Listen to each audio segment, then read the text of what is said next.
This is Sports Map All Night. Bill Schmidt hanging out with you on the all-new Sports Map Radio Network. Andrew Carlson alongside here on a beautiful Thursday across the country, coast to coast, on the free Sports Map Radio app where you can listen to us every single day. And you can listen to all our programs each and every day on the free Sports Map Radio app, whether it's Wake Up Call right out of the gates, Ron Culver and Tony D, my guy Jake Asman complaining slightly about those folks in New York that are running his favorite New York Jets. Or you can also hear Eitan Shander on the second level and us right here after each and every game wraps up all night here at Sports Map All Night. And we get to go through some of the biggest games that you are all watching throughout the week and throughout the night. Today, we started off a little bit earlier with the Houston Astros extending the series in the ALCS, starting down 0-3 as Carlos Correa heard. You heard the call right there by one Brian Anderson, highlight courtesy of TBS and Turner Broadcasting. And it was an absolute shot by Correa to straightaway center field to send the Astros to tomorrow, as the easiest way to see the Astros move on was by getting Carlos Correa more involved into the offensive side. This bad boy started up earlier at about 5 Eastern time, and it was sparked on the first pitch by George Springer taking a fastball yard. It ends with Carlos Correa taking a fastball yard to straightaway center field, and Carlos Correa said that was exactly what he was looking for.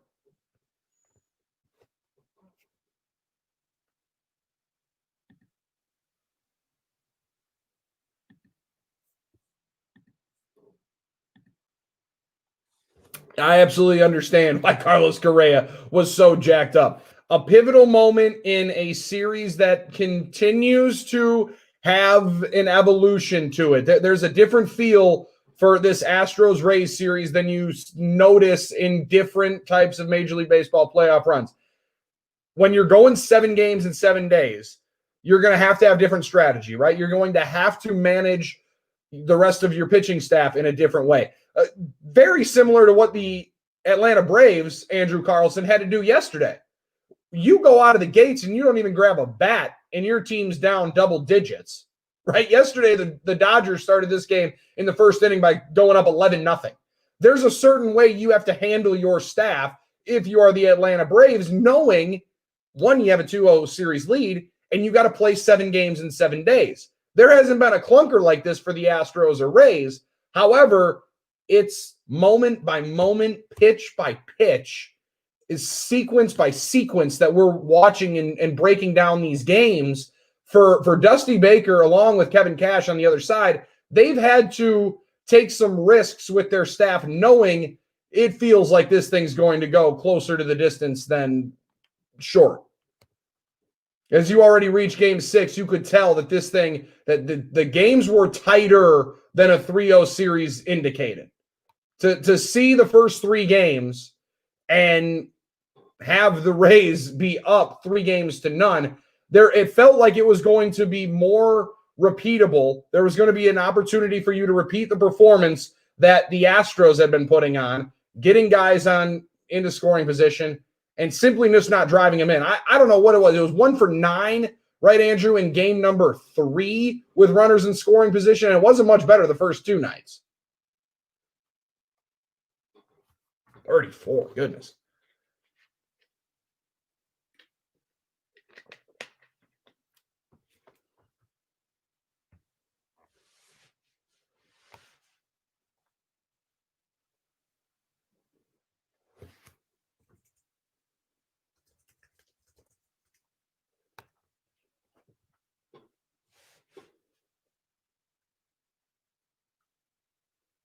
Yes, and that was mostly evident on the defensive side. You see Jose Altuve with 3 errors in 2 games, and Kiermaier grabbing everything that he could find out in center field, robbing extra base hits left and right. Renfroe had to keep 3 runs off the board in game number 3 with his 2 sliding catches that he had out in right field. So, like, those plays were indicative of where the series was sitting record-wise, with a 3-0 deficit for the Astros. Now, you can flip the script to tomorrow into game 6. It's 3-2 with Valdez and McCullers Jr. still sitting there for the Astros in the hip pocket, that's got to be where the Astros wanted it to be. Carlos Correa talked after the game with Lauren Shahadi on TBS about the conversation and the meeting that his teammates had after game number 3.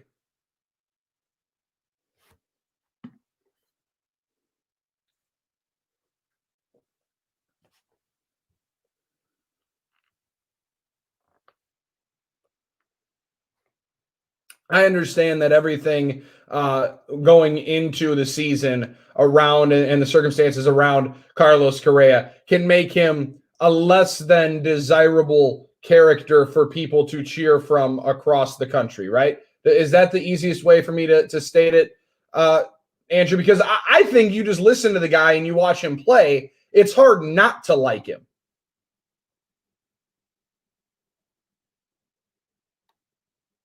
What?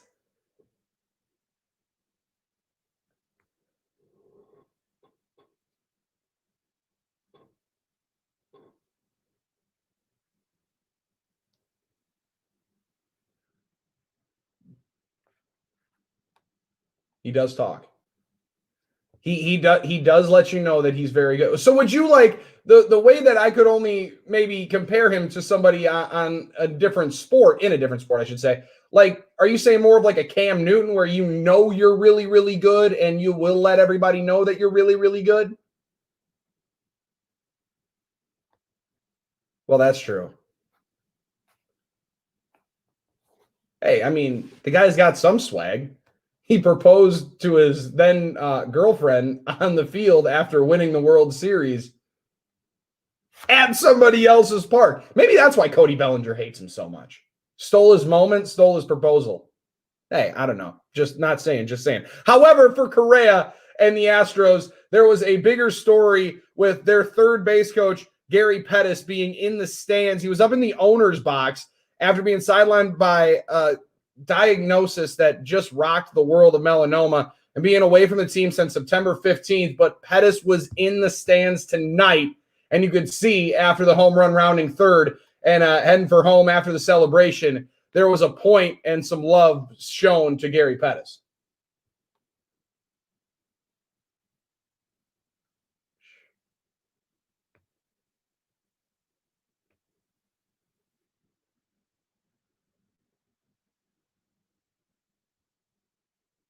Man, he was super hyped. Listening to him with Lauren, you could tell that it was not easy for him to get the words straight out of his mouth. Dusty Baker was fired up. He gave a big bear hug to one Carlos Correa, and he said Carlos called his shot.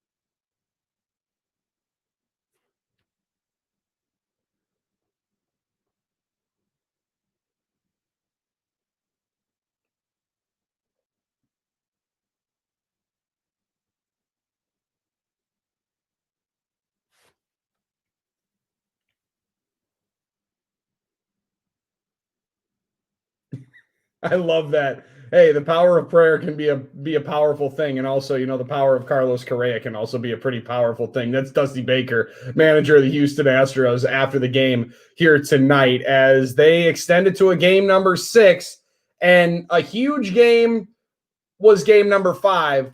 But for everybody involved, Dusty Baker has gone to 10 different postseason series. He's been there with 5 different teams. He says this was as big of a game as he's ever been a part of.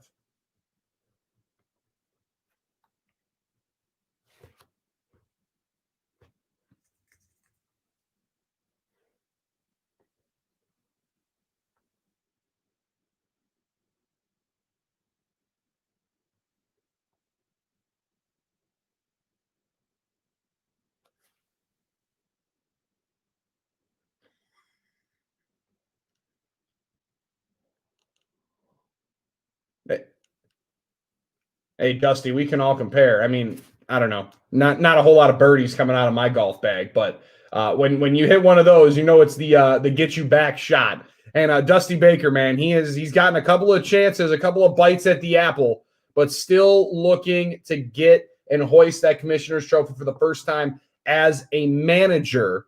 Was able to do so as a player when he was back with the Dodgers in 1981. And people forget that he was a series MVP in this AL or in the championship series on the NL side when he was playing with the Dodgers back in the day. So he's got a lot of postseason experience as a player as well as a manager. One of the reasons why he's so well respected, and it seems like really well received by the guys in that dugout. And hey, man, they go back to it tomorrow. We'll look into the matchup a little bit later on into the program, and we'll try to give you a couple of keys into game number 6. But the biggest key that I see, and Andrew, I don't know where you fall in on this, if those bats are alive, and when I go into a series, I try to pick out 2 to 3 guys that I'm not going to let beat me. George Springer starts out the game with a home run, a Springer dinger. It's going to be a long day for the opponent.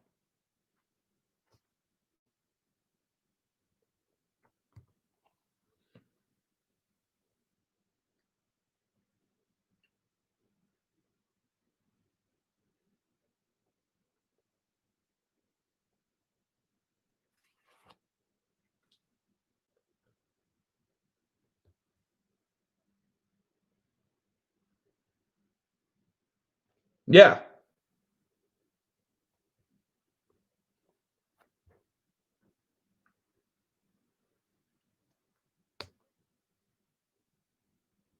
that's one of my favorite buzz quotes in baseball. Really seeing the ball well now. Really seeing the ball well these last couple of days. Hey, you're seeing the ball well. Good things are going to happen to you. And he may not be doing and seeing the ball very well on the defensive side, but Jose Altuve is still batting that baseball around the yard quite a bit, making some really, really strong contact, to say the least. So we'll get into more and more of the ALCS throughout the program. It's 7-1 Braves now as they've hit around in the bottom half of the 6th inning, still threatening with possibly the National League MVP Freddie Freeman at the dish with 2 on and 2 out.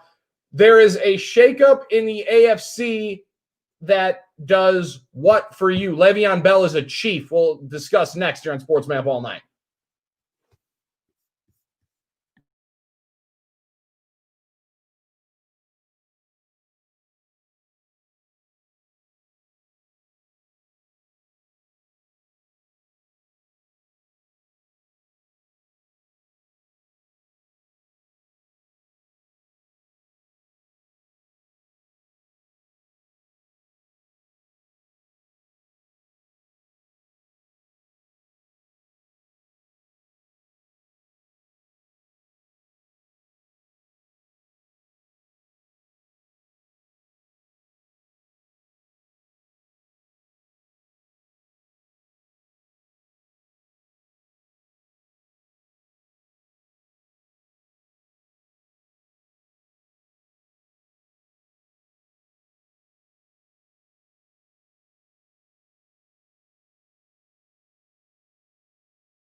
night. My guy, Andrew Carlson, alongside.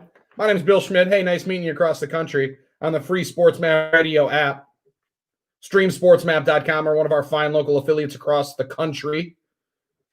We're all inside the O'Reilly Auto Parts studios. You can join us at 1-800-224-2004. Need replacement parts and tools for your repair, maintenance, or restoration project? O'Reilly Auto Parts has you covered. Trust the friendly, knowledgeable parts professionals at O'Reilly Auto Parts. They know what it takes to get the job done right the first time. In fact, professional technicians have counted on O'Reilly Auto Parts for years. Stop by and talk to one of the professional parts people today at O'Reilly Auto Parts. Better parts, better prices every single day. 1-800-224-2004. Will Smith is in for the Braves as they take on the Dodgers and try to go up 3-1 in this best of 7 National League Championship Series. Before we get into Le'Veon Bell, good news, ladies and gentlemen. The Steal a Taco, Get a Taco promotion is back for the World Series, Andrew Carlson. That is big time news. Now hold on here. I could taste the sarcasm. It was actually like salty, a little bit salty. Maybe we'll pour a little something on there. Have you ever taken advantage of the free taco when somebody steals a base in the World Series and you get a free taco?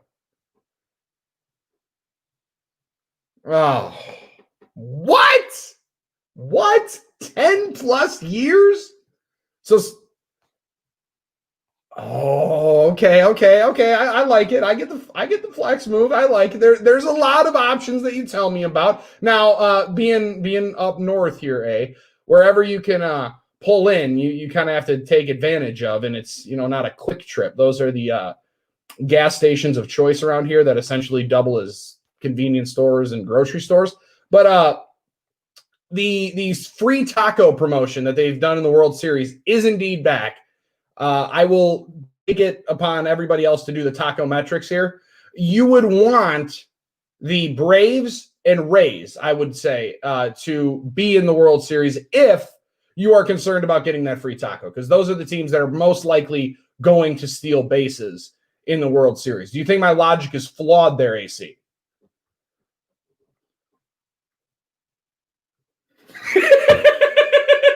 That's true. The tacos. I like it. Yeah, no, I totally agree. Hey, man, as long as the Braves get in and somebody swipes second, then we're all getting fed. So that's all that matters. All right, Le'Veon Bell is going to get fed either way, monetarily wise. He's getting his $6.5 million. Listening to Andrew Brandt over the last couple of days kind of give the gory details of the contract breakdowns. He dumbed it down in some of the best ways possible. The host of the Business of Sports podcast, saying that whatever Bell goes and makes elsewhere, right, that money will offset what the Jets have to pay. So the Jets right now are on the hook. If Le'Veon Bell just said, you know what, forget about it. I'm just going to hang out. I'll let my legs rest, let the COVID-19 season dispense, and I'll come back fresh, ready to go in 2021. If that was the move that Le'Veon Bell wanted to go with, he would have been able to sit out the rest of this season and still collect the $6.8 million given to him in the signing of his contract with the New York Jets. However, Le'Veon Bell, and the news coming out a little while ago, that he has chosen to sign a 1-year deal with, shocker here, the world champion Kansas City Chiefs. Now, whatever that deal ends up being worth, it can be offset and money will be cut out from what the Jets have to owe wherever and whatever the financial decision is with the Kansas City Chiefs.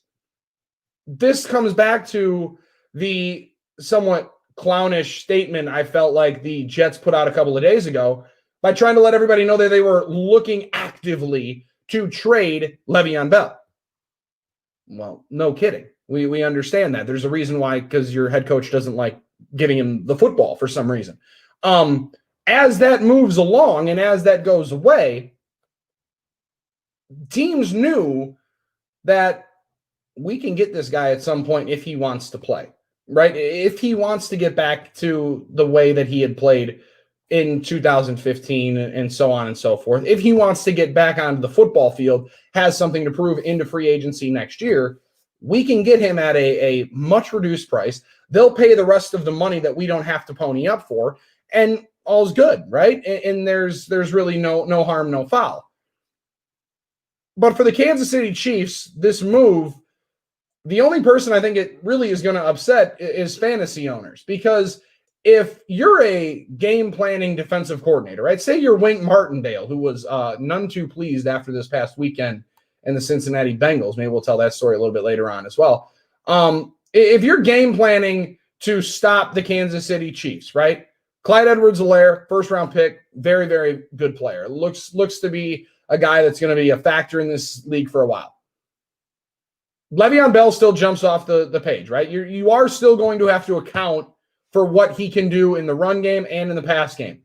However, if I'm scheming up for the Kansas City Chiefs, the running back position is like 4th or 5th on my rank and file of importance, right? I'm looking at Patrick Mahomes 1, 2, and 3, trying to figure out any way that you can make him uncomfortable.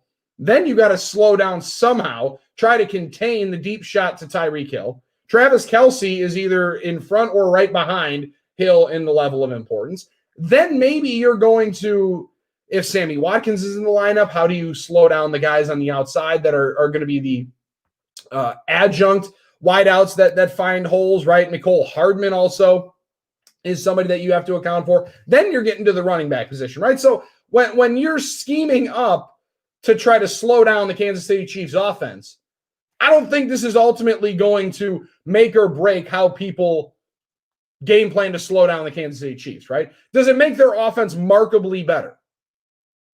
Possibly.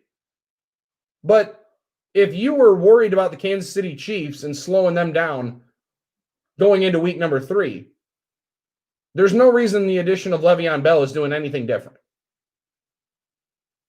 Conversely, if you're a team that thought that you had a chance to go and get Le'Veon Bell, like I thought the Los Angeles Rams would be interested in going after, now then maybe you're a little bit miffed. Really, the only person that I think is going to be the only people that are going to be concerned about this, ultimately going to be the people that drafted Clyde Edwards-Helaire like 7th overall in their fantasy draft. Yikes.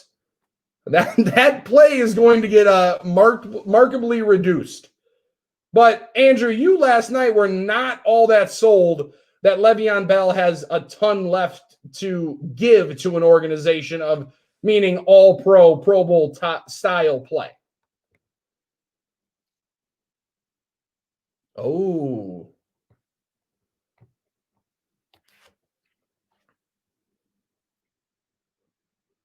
Way that Ben Roethlisberger took advantage of and loved to use him at. So we'll see how this all plays out, and I'm interested to see how the time split goes. Also going to be a lot better down around the goal line.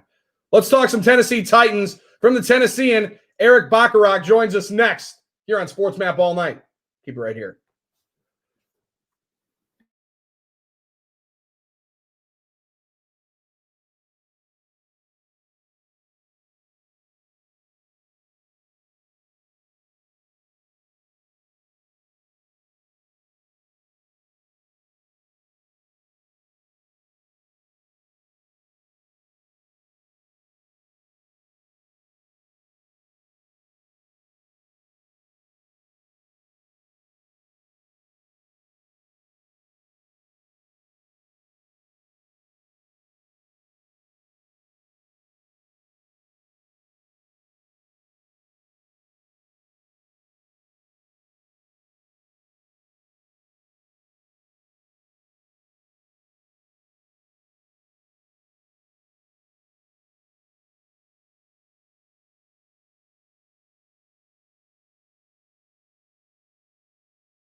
on SportsMap Radio, the SportsMap Radio Network, all our local affiliates across the country. You can also find us on YouTube at SportsMap All Night, streamsportsmap.com, as well as the free SportsMap Radio app. Let's hit the Progressive Guest Hotline. That's where we're going to find Eric Bacharach of the Tennessean, Tennessee Titans beat writer. Progressive, making it easy to bundle your home and car insurance. Get a quote online at progressive.com today. Eric, thanks for the time, man, and thanks for wrapping up such a strange week for all of us reading along, or I shouldn't say week, more like 2.5 weeks. How long was it for you, and what did you do on your de facto bye week covering the Tennessee Titans?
Mm-hmm.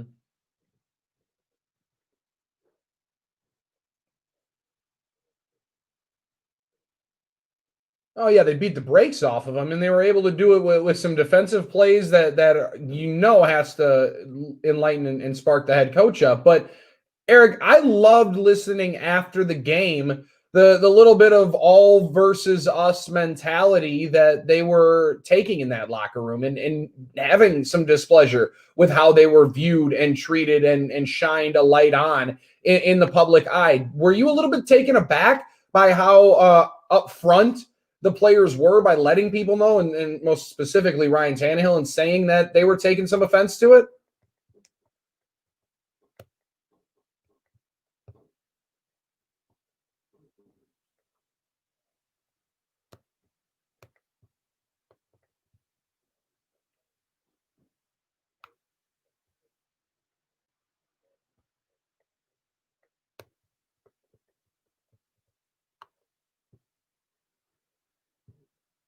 Yeah.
Well, it's such a difficult situation, and you can only. I mean, I try to put myself in that kind of headspace. Get yourself ready for a game while You can't go into the facility. You can't even go get a lift in. You can't go to your local Planet Fitness and go get a lift in for a $10 workout charge. You got to stay pretty much isolated and do whatever you can at that point to then go out and play a game and then thoroughly beat somebody down. I understand why they were pumped up.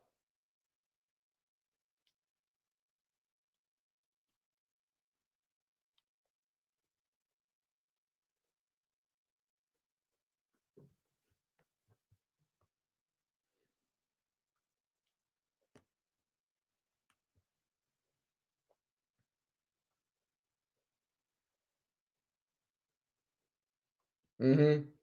Oh, and the pictures like it was on the grassy knoll. Yeah.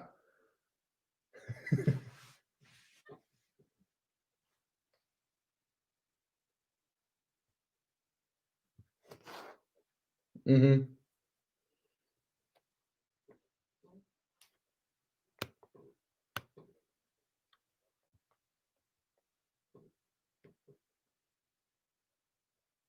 That's a good point.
Yeah.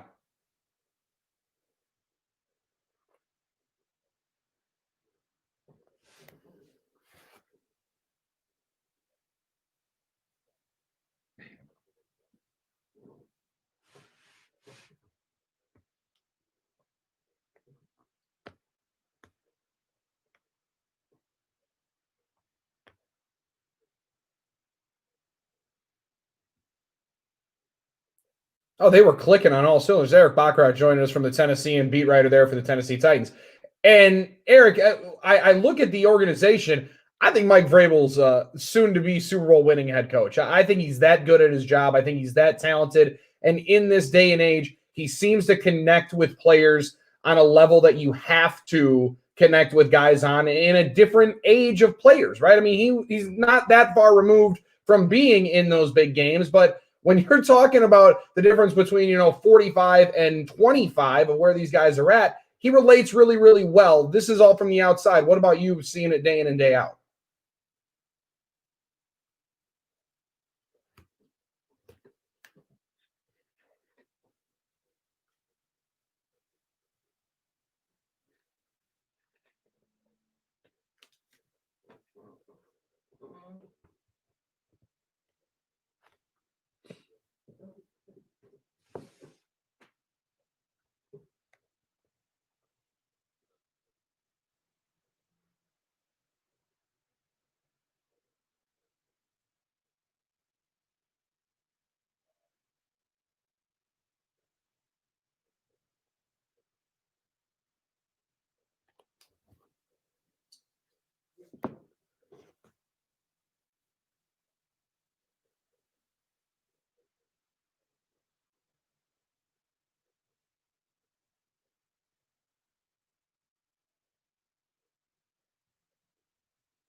Mm-hmm.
I've been a little bit bigger of a Ryan Tannehill fan than most people across the country. I thought he was really, really talented when he came out of Miami and had a devastating knee injury and was playing for the Dolphins, for crying out loud. There's not a whole lot of guys that have had a lot of success there in the last 20 something years. What about the readers that follow you at the Tennessean, and what do you hear from the folks on Twitter and in the comment section of your stories online and stuff as to the confidence that he is the right guy? The contract says he's got to be.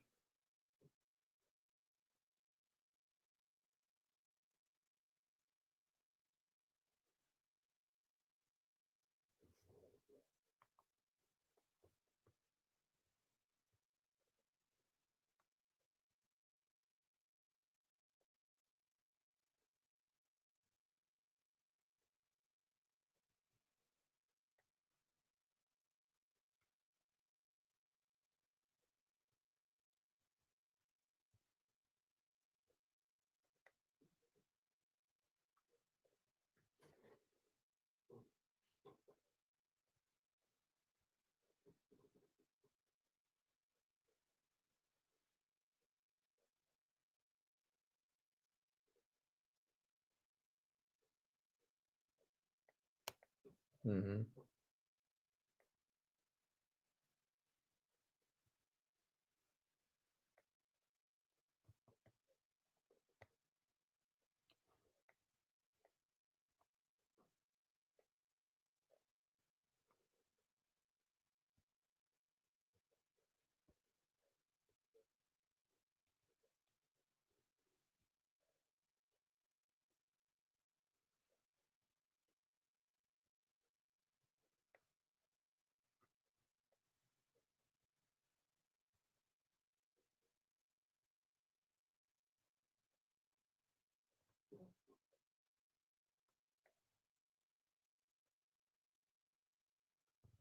Yeah, he is.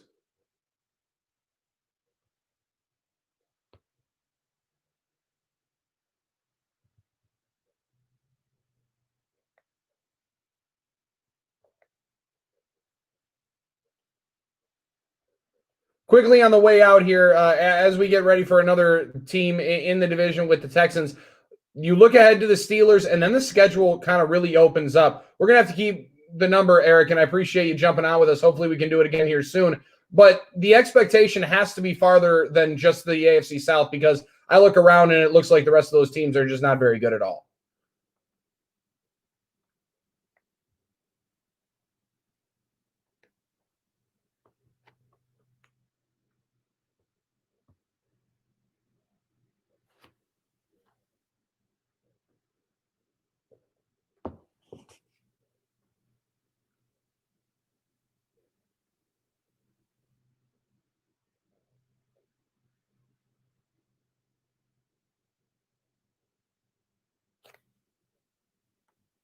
No doubt.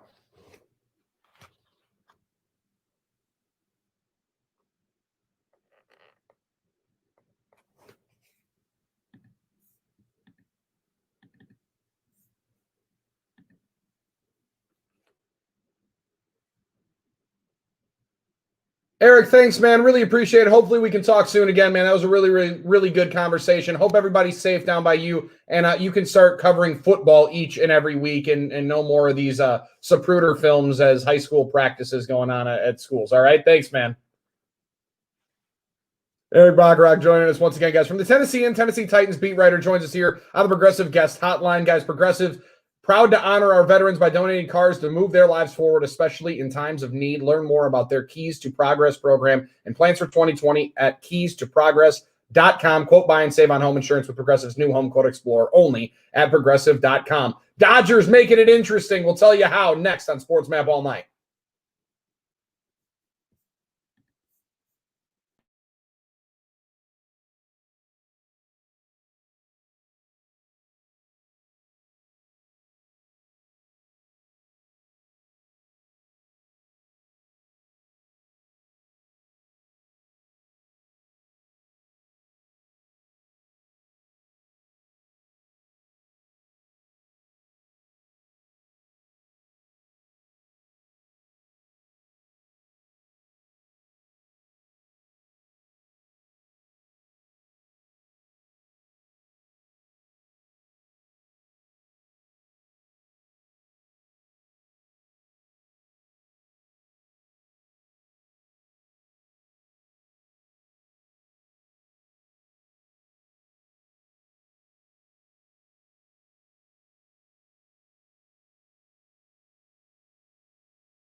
However, how much of the chemistry issues inside that organization were self-inflicted wounds?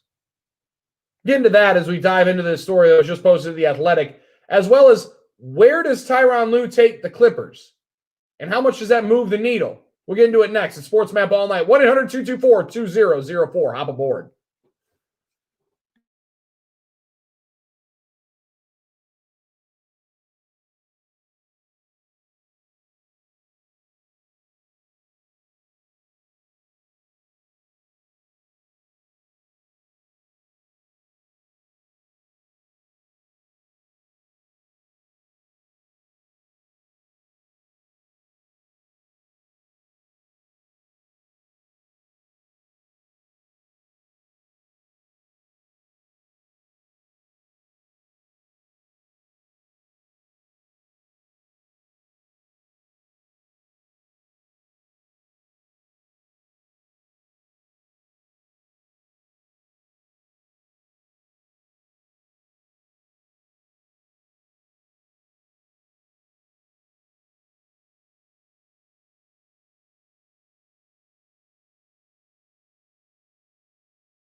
Inside the O'Reilly Auto Parts Studios at Sports Map All Night. Thanks for hanging out.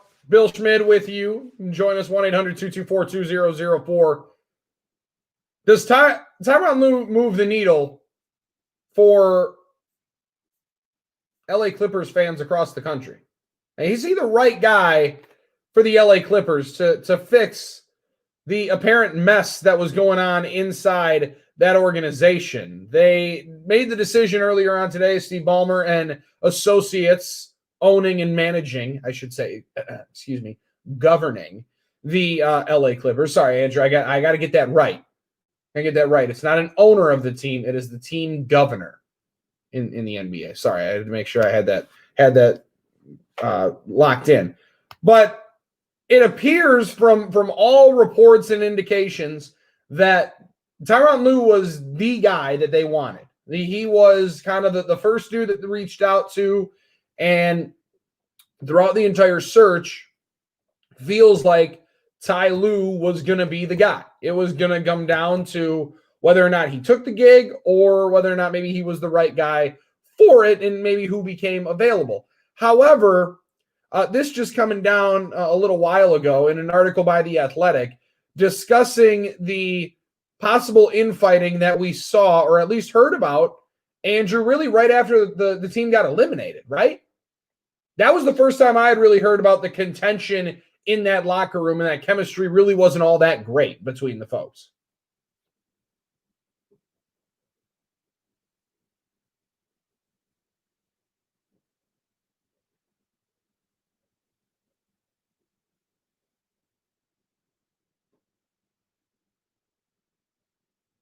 Yeah, I didn't notice it. Like, to be completely honest with you, I just didn't realize that it was a true issue. And despite the initial excitement coming from folks inside the organization, right? We've all seen the clip and made fun of Steve Ballmer for, I'm juiced up, man.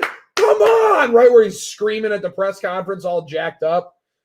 That felt like, to me, just everybody in the organization was going to side in that stance and be on that wavelength. However, it appears that it's not all quiet on the LA Clipper front, that some folks were not as down with the ways that Doc Rivers was running the team, and most importantly, the handling reportedly of one Kawhi Leonard. Now, Andrew, you played. You were a basketball guy. For you, watching this continue on throughout the season, and I had my own thoughts and opinions on it, that if you're good to go and you're good to play, there's a difference between load management and simply sitting out, right? And I understand that everybody's body and everyone's injuries are different.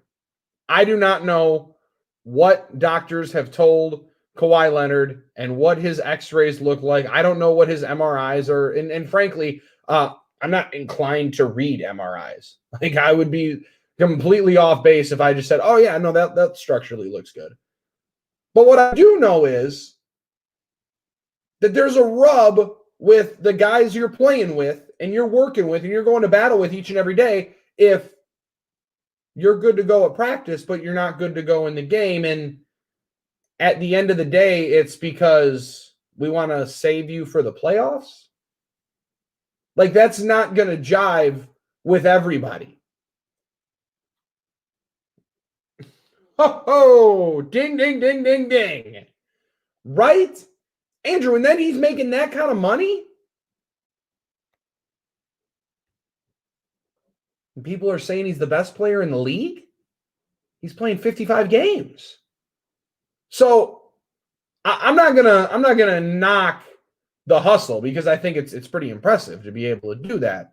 However, as the story reads, the A1 superstar in Kawhi Leonard, his presence instantly made the Clippers a title contender and also eventually ruffled the feathers of some teammates because of the preferential treatment showed to him from top to bottom.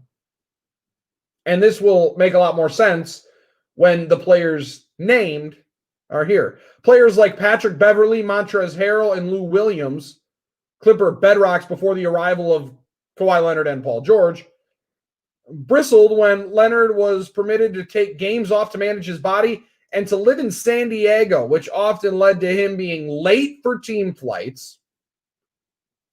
The team also allowed Leonard to dictate to Rivers when he could be pulled from games.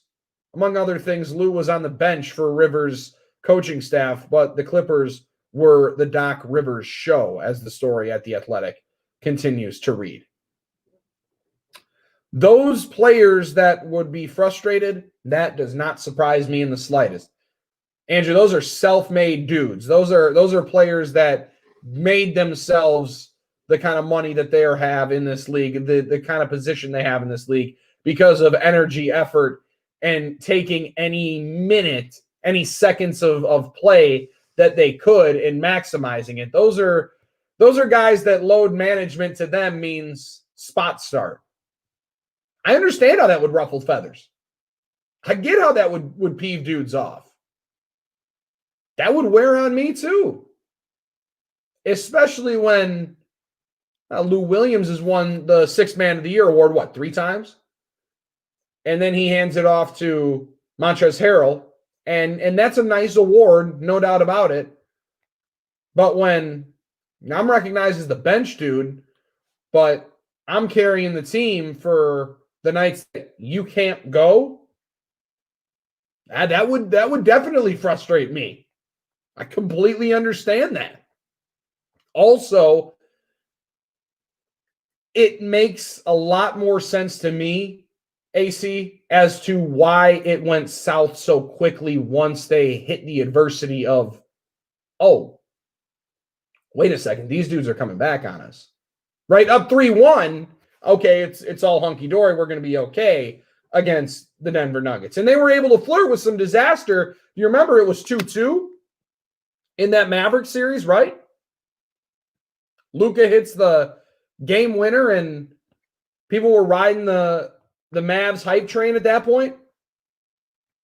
However, talent could take you out and take you far enough to get past the 7 seed. But once it became a straight team that you were going up against, that kind of resentment will rear its ugly head. And though that disdain will only heighten. When you take some ill-advised days off and you're, man, the being late to team flights because he's living in San Diego is the one that's sticking to my teeth right now. I don't know why, but it just seems like a complete power play that I'm going to do whatever I want to do. And guess what? They're going to let me. Does that rub you at all in that sense? Like, I can still do this because I'm Kawhi Leonard and you guys need me more than I need you.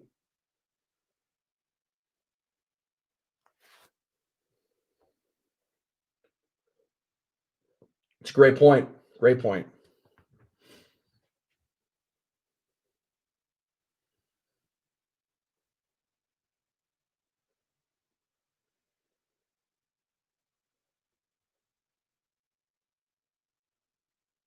The story continues by saying Pat Beverly is different from talking to Paul George, which is also different from talking to Kawhi Leonard. He can push the right buttons, is what Pat Beverly said about Tyronn Lue. The story continues by saying Lue had a leg up on other candidates because the Clippers understood his high Q rating with team players. The Clippers also consulted Kawhi Leonard and Paul George on the candidates they were considering and what qualities they sought in a head coach. League sources continue by saying neither player wanted that final say in the decision, but they offered to share their input if the Clippers sought and found it necessary. Ultimately, the players were told that the Clippers that they trusted the front office and were on board with Lue's hiring, believing he matches the criteria of what the team needs moving forward. That's all nice, but Kawhi, what about you moving forward? Because you and Paul both have player opt-outs after this year. So you know, we sign Ty Lue to a 5-year deal. When do you come next? Is that at all part of these conversations? Because if I'm going to hitch my wagon to this dude, I know I can't have a signed deal, but I got to have some guarantee that if I'm shaping the way that this organization is going to be built, I better know that you're in this thing for the long haul as well. So why don't we have you move on up here closer to Malibu? That's fascinating stuff. We're going to get so many more reports on this as the news leaks out. And we got to get into what's going on with AC's basketball team down there in Houston, because Daryl Morey steps down today. And we are kind of up against the break. So we'll get into it a little bit later on in the program. We're also going to hear from Leonard Ellerbe, CEO of Mayweather Promotions, in about 15 minutes from right now. But Daryl Morey out in Houston, they also are looking for a head coach. Now they're also looking for a guy to pick the players, and they have two players that seemingly picked each other and picked the situation, that with James Harden and Russell Westbrook. So where does that dynamic go? And what exactly does the Western Conference look like next year? Those are conversations we're going to have all offseason long for however it ends up lasting. But we'll get into the Daryl Morey thing a little bit later on in the program, because there's an aspect of it that opens up a big can of worms and some monstrous question marks as to what goes forward with those Houston Rockets, what they look like moving forward. What could the Atlanta Falcons look like moving forward? Arthur Blank, I don't know that he understood exactly the kind of clout his comments would have about one Matt Ryan. We'll hear from the Falcons quarterback and the Falcons owner next. Keep it right here at Sports Map All Night.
Sports Map All Night, and you're listening to it on the free Sports Map Radio app. What's going on?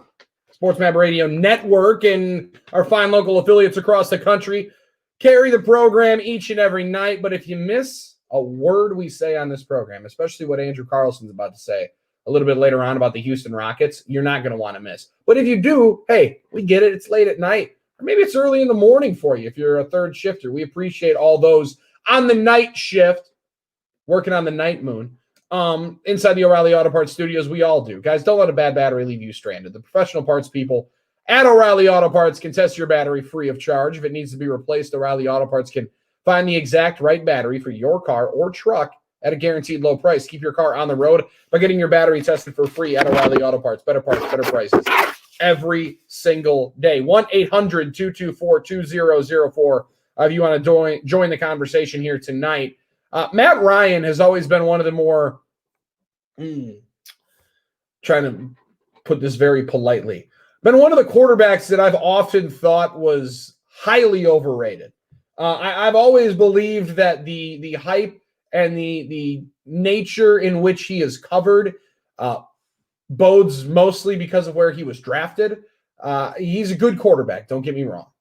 Is he an elite quarterback? I really have never thought he's been at that top 3, 4, 5 level in the league. And there's been many stat that can go up against that notion simply just from what I watch. I don't see him making incredibly dynamic plays with his legs to beat you in different ways. Can he make all the throws? For sure. I can find guys that can make the throws.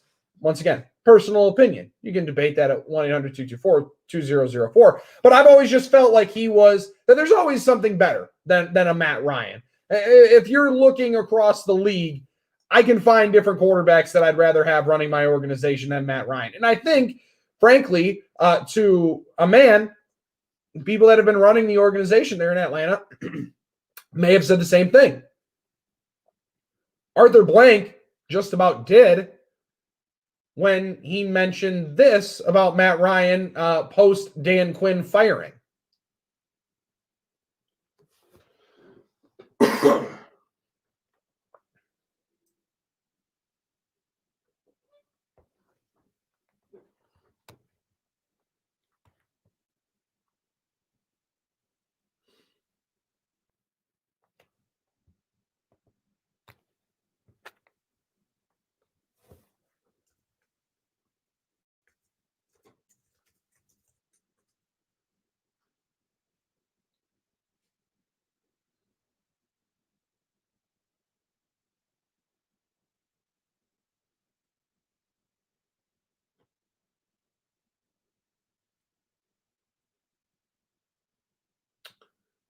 I've heard a lot of owners make a lot of bold statements about their organization and players that they believed should and would be a part of it. That was not an owner that was completely sold and gung-ho on making sure that he was the starting quarterback of his team. Andrew, did you hear the same thing? I didn't hear a guy that was locked in step saying, that guy's my quarterback and you're not telling me otherwise. We'll see. He could have easily said, no, man, Matt Ryan is been a pillar in this community for a long time. He's done incredible things for our organization and for our team, and we expect him to be our quarterback for a long time. That was not said. No, it wasn't. And despite any narrative going across the country at this exact moment, or even in Atlanta, right? Our guy John Michaels, part of the network, working at 680 in Atlanta. I can only imagine what some of the conversations on his show are about this Falcons team at this moment. Because while many might believe that the overall witch is dead and Dan Quinn gone, that's at least the sentiment that we've heard about Texans fans being happy that Bill O'Brien's gone. But there's just a different way of putting it and a different way of framing the conversation and framing the narrative. So here's Matt Ryan when he was asked about Dan Quinn and what he meant to him and his organization and him personally for what his career has meant and what it has been under Dan Quinn. And tell me that this doesn't sound like a guy who maybe sees some writing on the wall.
They had been together for 5 years and 5 games. Is 5 seasons and then 5 games into this season.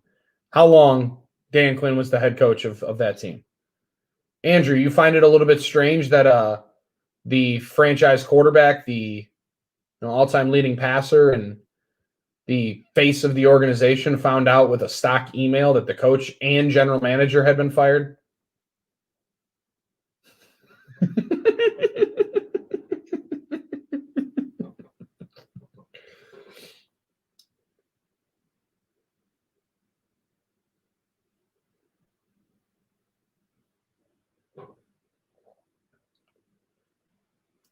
There was already a report or a story. I want to say it was La Canfora, but I could be wrong, on CBS Sports this weekend, that Cal McNair went to Deshaun Watson and just poked at him and said, "Hey, what kind of guy would you be interested in seeing be the new head coach?"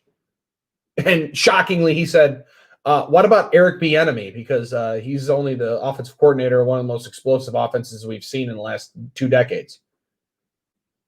And that sounds like a dude that might be pushing his last leg. So, Matt Ryan, is there anything that you should be worried about? And are you maybe trying to find this as an audition for maybe not other teams, but even your own team?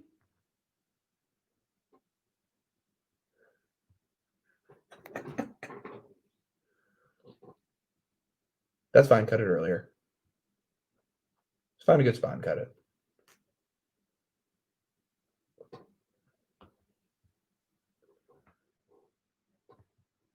Cut it here.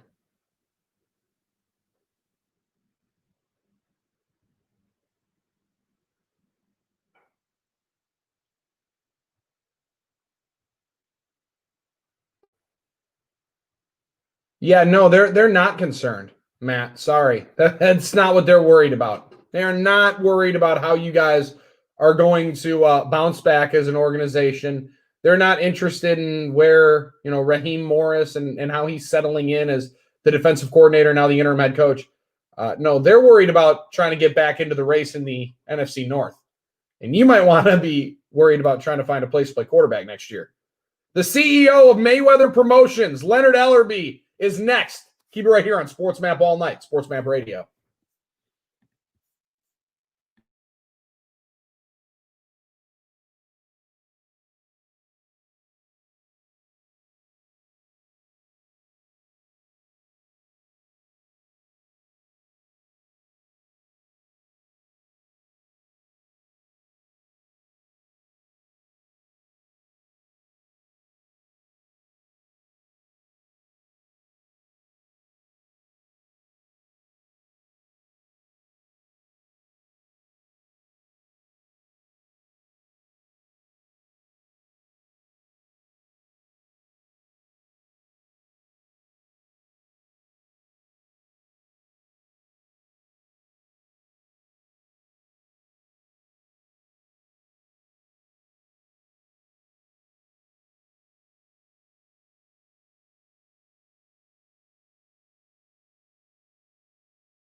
There is a time and a place to believe that you're taking a victory lap and believing that it's all set in stone and it's all done.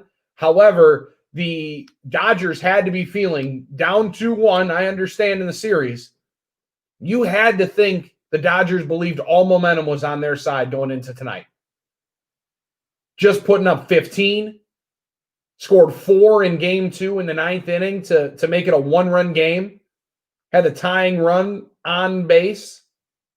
And now you're 3 outs away from sitting down 3-1. And the face and the body language, if you can read it, amongst the LA Dodgers is not positive, to say the absolute least. Hard to be positive when you're getting whooped 10-2. However, there's a little bit of a playoff mindset and an energy that you usually see in these types of games, in these types of moments. It's not exactly how you would want to see a team moving and feeling their way through the field, just playing defense, being in this position. A precarious spot where the Houston Astros 2 nights ago. Not saying that being down 3-2 is exactly where you want to be, but now the Astros get Framber as well as Lance McCullers Jr. for games 6 and 7. They survived today and got a walk-off solo shot 415 feet from Carlos Correa to win game number 5 against the Tampa Bay Rays. You want to talk about a team that looked shocked and started looking around like feeling there may be a freight train coming at them. You look at the body language of the Tampa Bay Rays after this game here tonight. Woo! It was stunned. A lot of disbelief. Did not look like the Rays were anticipating much of a fight once it went up 3-0. Now, this is a team that's been to the playoffs, been to the top of the mountain, won a championship. If you thought the Astros were going to 3-2-1 Cabo their way out of the bubble, you had another thing coming. That's the best way to put it, Andrew. They ain't the Rockets. They're not going to pack this thing in, especially with everything that went on in that organization this year. If they have any opportunity to throw a wrench in Major League Baseball's plans, you think that they were going to take a chance and die out? That lineup is just too talented and too good top to bottom to, one, I believe, get swept. I thoroughly believe that. However, now you just look at, can they repeat what they did again today? Can they win another 2-1 game? I would lean towards no. I think if these games are played in, a total of 8, 9, or 10, that favors the Astros. Higher scoring games in this series, I believe, are going to favor the Astros. But that also goes against the fact that, AC, we've watched this team go 1 of 9 in a game with runners in scoring position. What was the stat you had earlier? They had left 30-some guys on base? Oh, my goodness. But would you agree that if this game is played 2-1 again tomorrow, we're looking at a team that has one of the best bullpens in the league, if not the best bullpen in the league. And they're going to either roll with Morton or Snell, one of the better pitchers on the American League side. If this game is a 1-run, 2-1, 3-2 game again tomorrow, that absolutely feels like it favors Tampa. But you look at it on the other side, and if you're Houston, you're going into this game tomorrow with a decently loaded up lineup that's feeling themselves, and definitely defensively, you got to be feeling better after you see Jose Altuve just make a couple of simple plays. Although you saw your man over at second base, Andrew, you saw him try to spike that one and throw it away from Gurriel. That was in, the 8th inning? I think there were men on first and second, 2 outs, and he spiked that thing into the ground.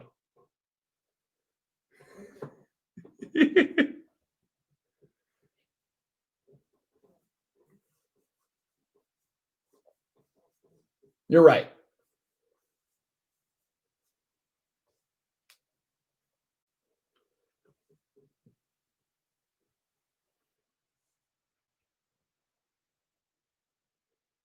They are just a really, really good team together. And the togetherness, I think, comes from everything that obviously they went through this year and the negative press and pub around the team. And it was all self-inflicted. But there does become a grind, and that will grind on you. It grinds on you as a person.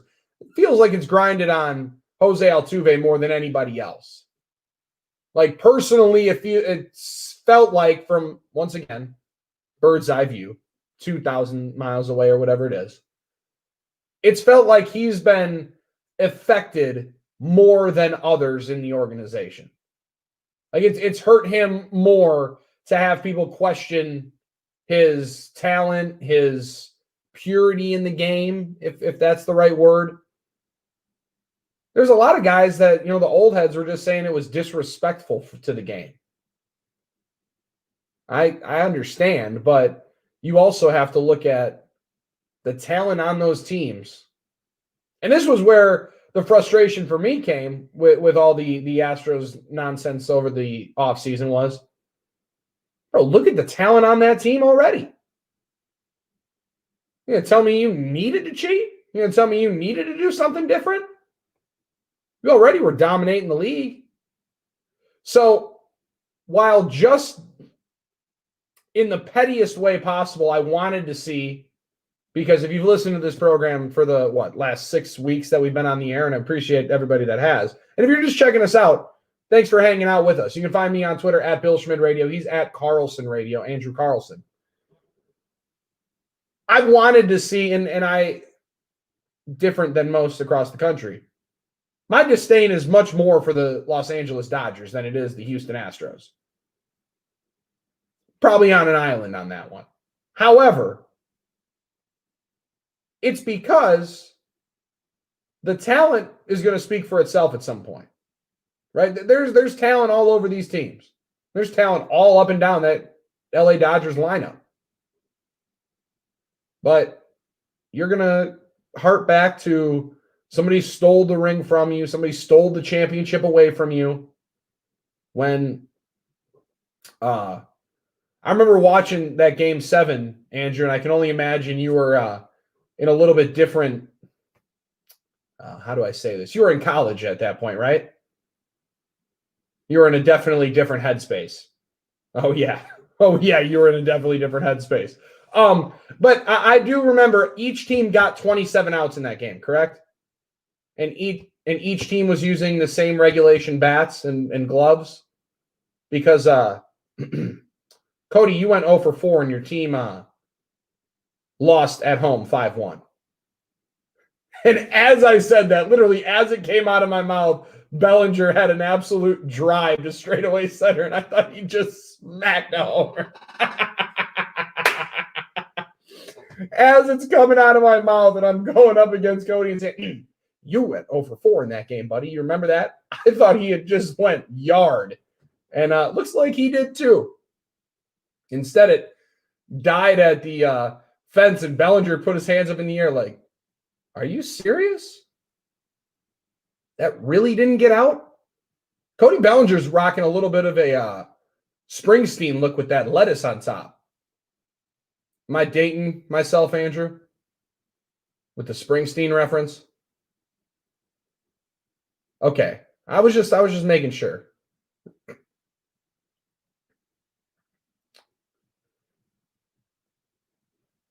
Well, no, go check out the Born to Run tour. Any pictures that you'll see of the Born to Run tour. He would always rock kind of like the bandana over the head, and the flow would be pushing back and through, a little bit of a scruff going on. I got a little Springsteen to him. I wonder if he can sing. I wonder if he plays any instruments. You play any instruments, Andrew? So you're going to tell me if I brought a saxophone to the O'Reilly Auto Parts Studios, you wouldn't be able to crank out anything? Okay. I was never fortunate enough to get into the band when I was younger. It was straight choir for this guy. However, you bust a recorder out here, I'll rip some hot cross buns out and melt your face off with that. And that is smooth. Got a buddy who can play I'm Different on the piano. One of the strangest party tricks you'd ever see in your entire life. That's one of those that, hey, a timeless opportunity. These are timeless opportunities we get to watch playoff baseball in a bubble. However, we get to watch 11,000 fans who are taking this thing in. Looks like some are heading to the exits at Globe Life Field as the Dodgers are down to their last strike here tonight in game number 4.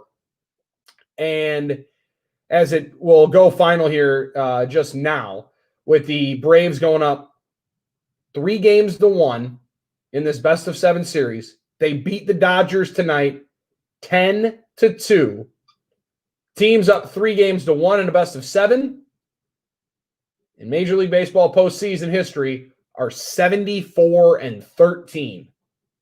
Hey, it's better odds than the Astros had. I'm not saying the Astros are quite out of the woods yet. However, they're moving their way right towards getting themselves into a World Series once again. 4 consecutive years they've been in the ALCS. The Braves were waiting for the opportunity to get here. They hadn't been to the championship series since 2001. And they have an opportunity tomorrow to advance to the World Series for the first time since the 90s. Take a quick time out. We'll be right back here. Bill Schmidt hanging out with you along with Andrew Carlson. You can join us at 1-800-224-2004. Take a look at the slate in college football. Some big-time top 25 matchups and one still hanging in the balance. We'll tell you next. Sports Map All Night.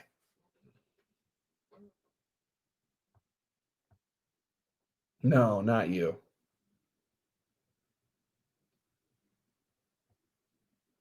Oh, so they brought up coming on live.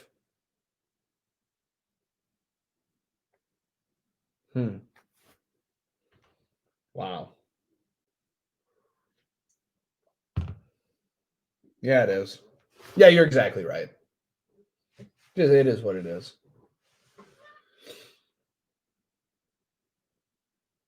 It's okay. My tweet didn't go out, though.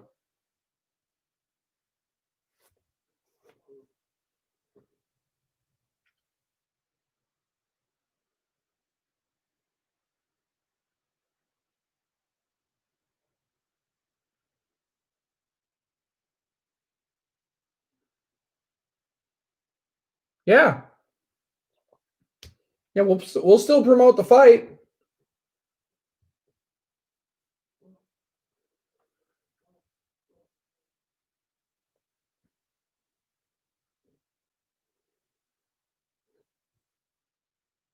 Yeah. Oh, well.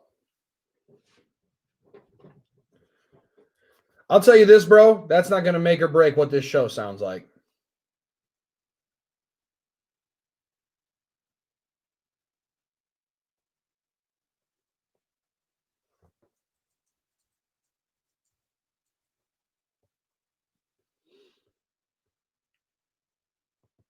Yeah, 100%.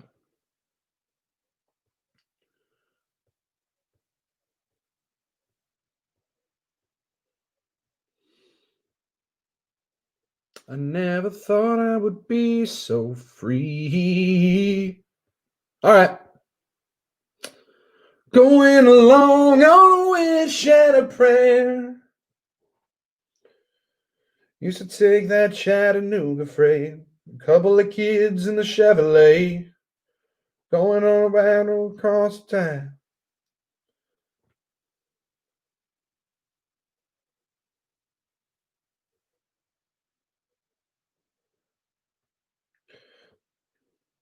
Chasing you like a shot of whiskey. Burning, going down. Burning, going down. Chasing you like those goodbye taillights. Headed west, anywhere out of this nowhere town.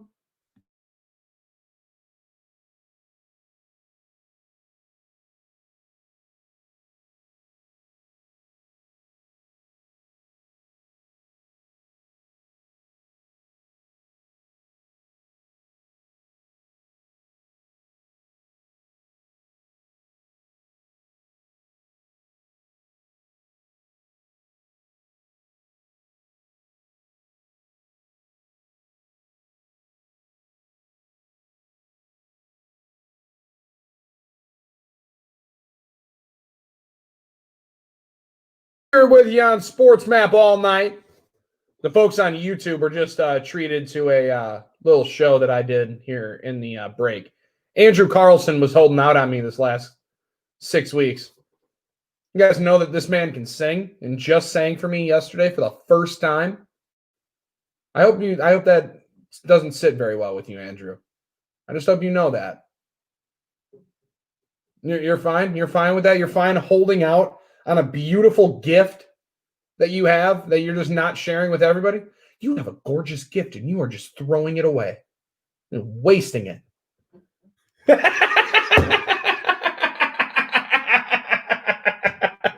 I'm sorry. I don't want to act like your folks. But hey, I'm just saying, why not just share it with the world? I just shared it with a bunch of people on YouTube, and the comments are coming in. They were impressed. No, it doesn't seem like many were impressed. However, no one turned off while we were singing. So that we take as, hey, it's got to be a plus. First time since 1999, the Braves can go to the World Series for the first time since 99. They're going to be partying like it's 1999. If they do go tomorrow, Andrew, we're going to have to play some Prince, just so you know. Any chance we get, we are going to bust that out. We're also going to hear from Aaron Rodgers in the second hour, or the last hour of the program. And Nick Saban is going to tell us and give us a status report on how he's feeling and handling his diagnosis of COVID-19, and that he plans to be a part of the workload going into this week in Alabama, Georgia. Now, we are not sold or sure positively that this game is going to happen between number 2, Alabama, and number 3, Georgia, in the game of the weekend. However, there are some other good ones on the college slate this Saturday. I'll have to say this first. Watch out for tomorrow night, 8:30 on ESPN. The Fighting Andrew Carlsons, the Houston Cougars, catching 5 points. This is the Cougar Bowl. BYU against Houston. Oh, man. Can't wait for that one. Clemson's got Georgia Tech, and also Texas A&M, Mississippi State, LSU, and Florida has been postponed. Keep it right here. Aaron Rodgers and Nick Saban in the last hour of Sports Map.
Mothership Studios.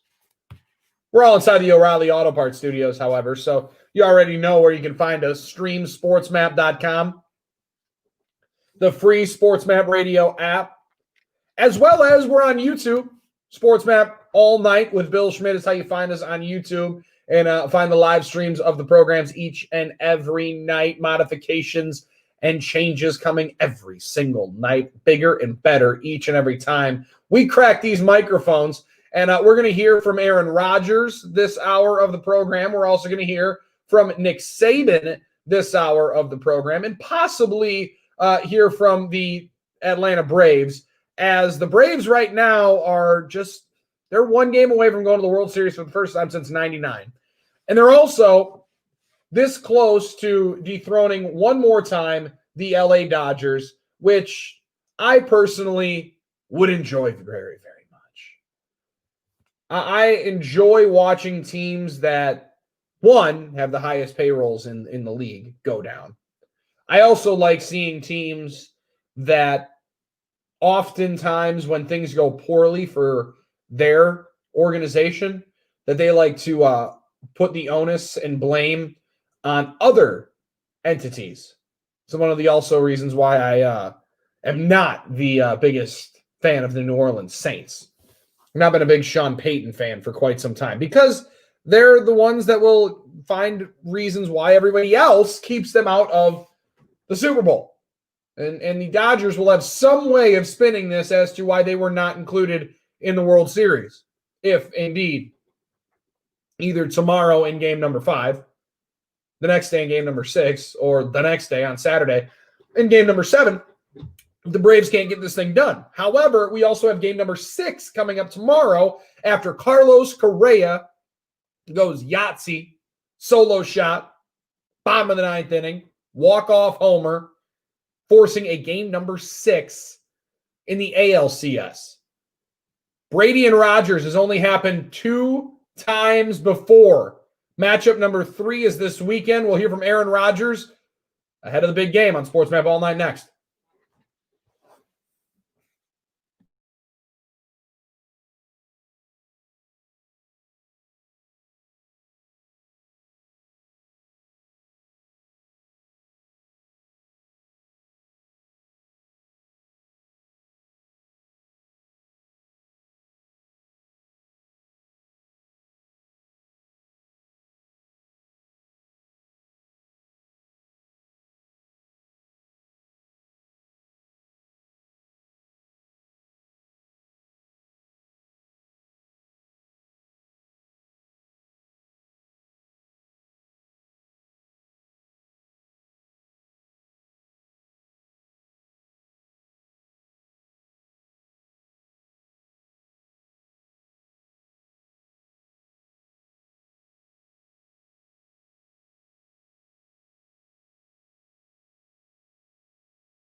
He says, oh, yeah.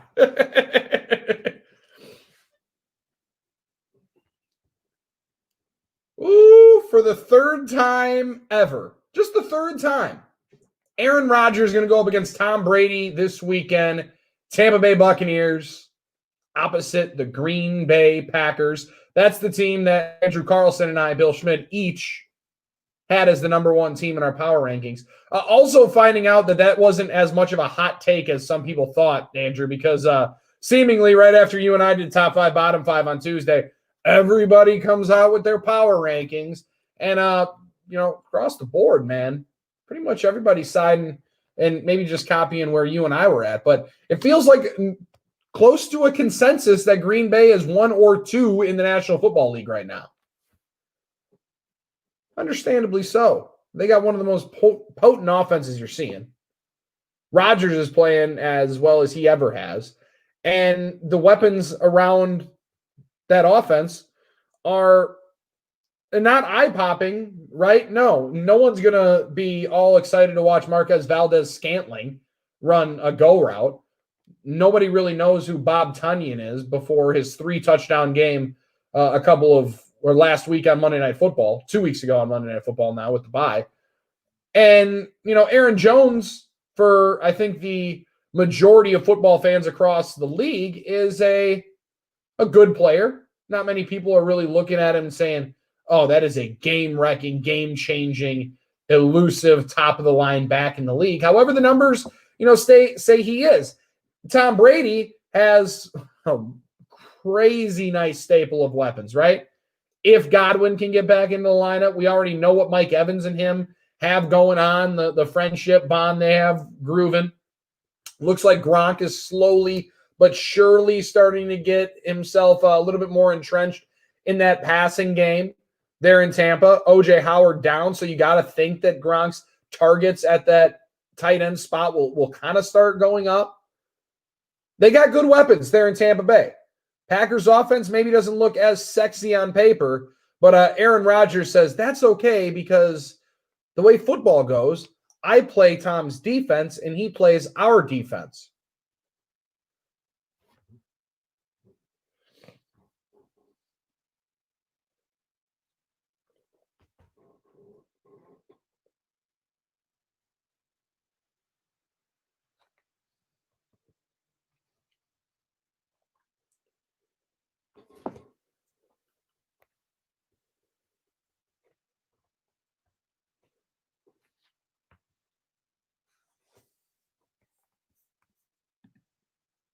And that was the year that the Packers, if you remember, went on and won the Super Bowl as Rodgers missed that game against the New England Patriots with a concussion. That was the second that season that Rodgers had come down with. So there was legitimately no way he was playing in Foxborough. However, the two games have been rather different, is the easiest way to put it. In 2014, when the two teams got together at Lambeau Field, it was a hyped atmosphere. It was one of the more hyped regular season games that I can personally remember and remember being at.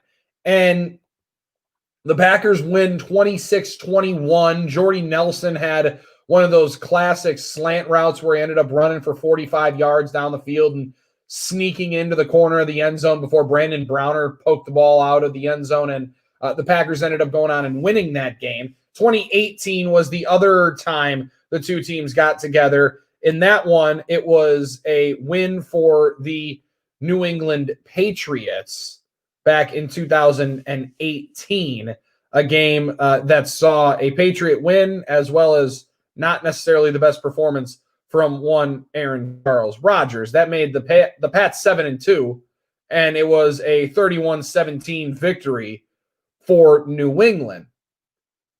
Now, with Tom in Tampa Bay, we obviously understand the change going on in his personal life, in his opportunities to throw the football. But for Rodgers on the other side, and seeing where the two careers have gone, there's a lot of understanding, admiration, as well as just sheer respect for two guys that are now on the wrong side of 35 to be playing still in this league.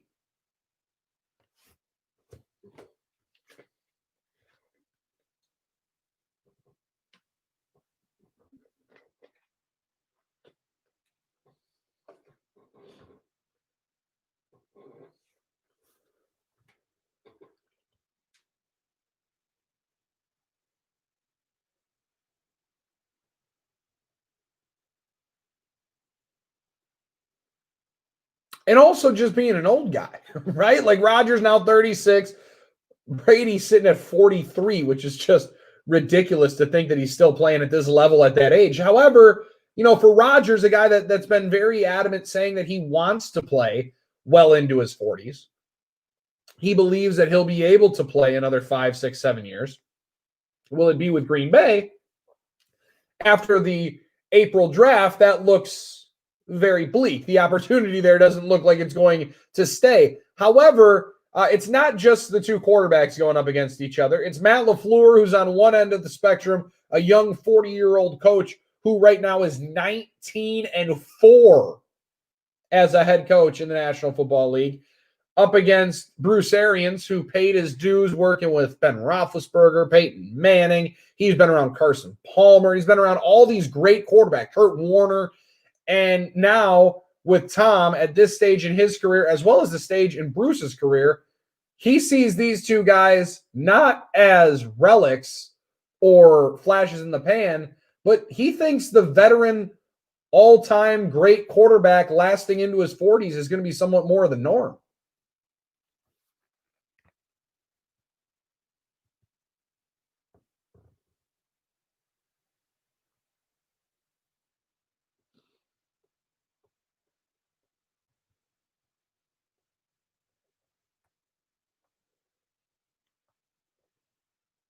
And the legs are usually the first one to go, Bruce, right? I think we're kind of seeing that. It feels like to me, Andrew, and bring you in on this, it feels like to me that's more of where we're seeing the issue with Drew Brees. Like the precision is still there. He knows where he's got to throw the football to. But when you're not able to move around in the pocket as well and your delivery gets hampered by the legs, you have to overcompensate with the arm. These guys are going to be able to throw a tight spiral till the day that they roll a 7. However, when you can't move around the same way and generate the same power, that's kind of when you fade.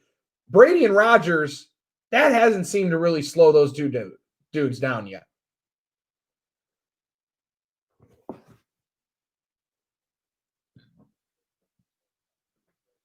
Fully agree.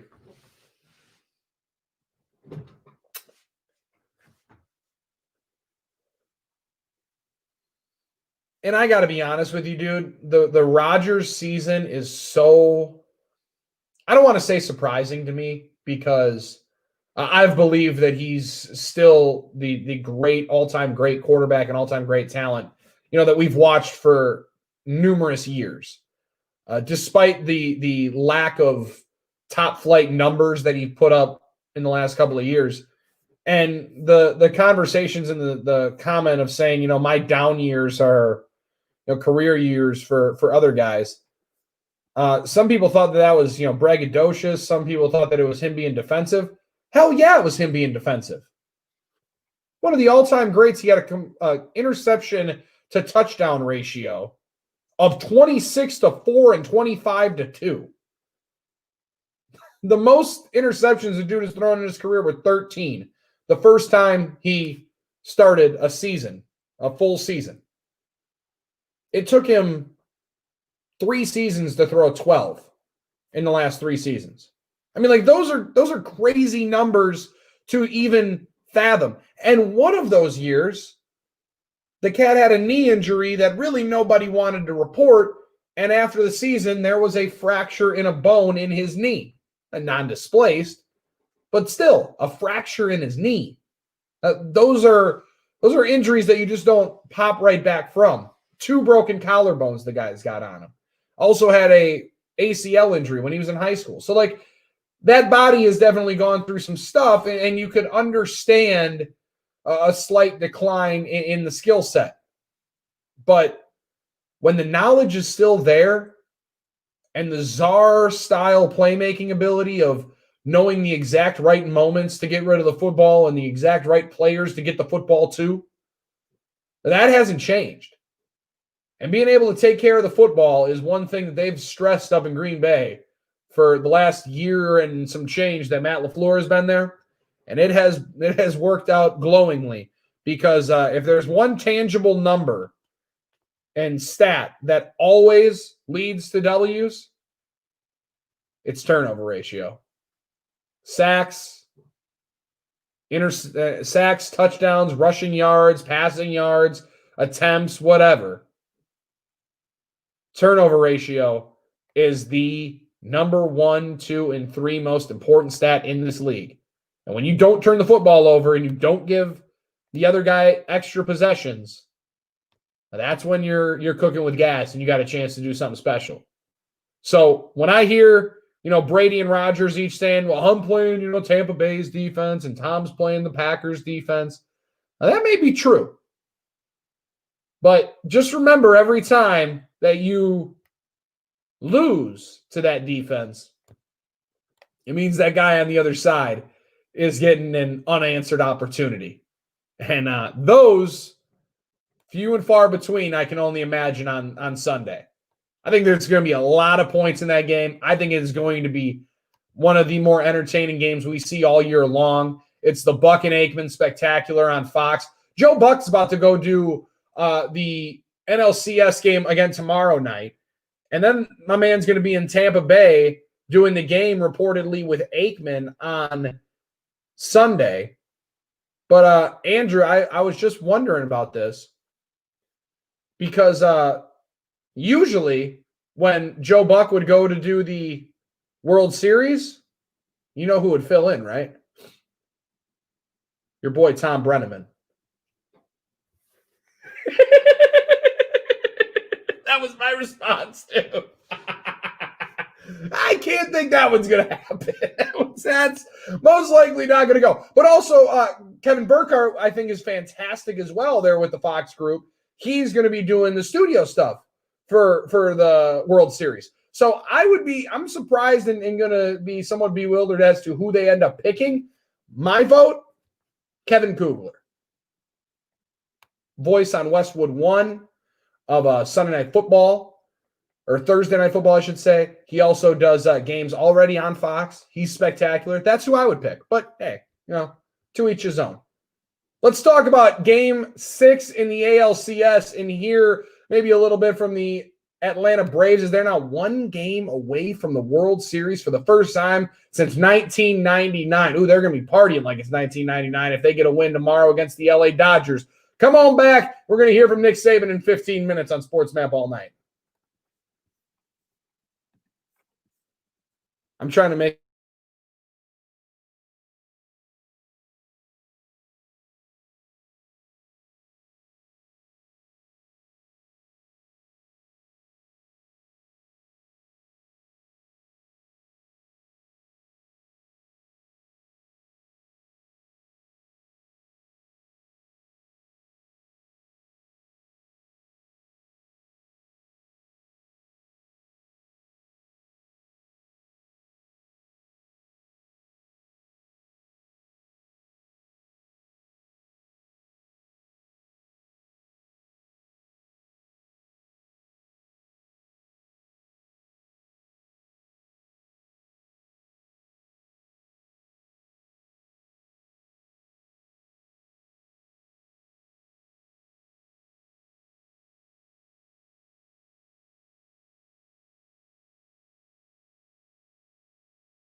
postseason walk-off home runs.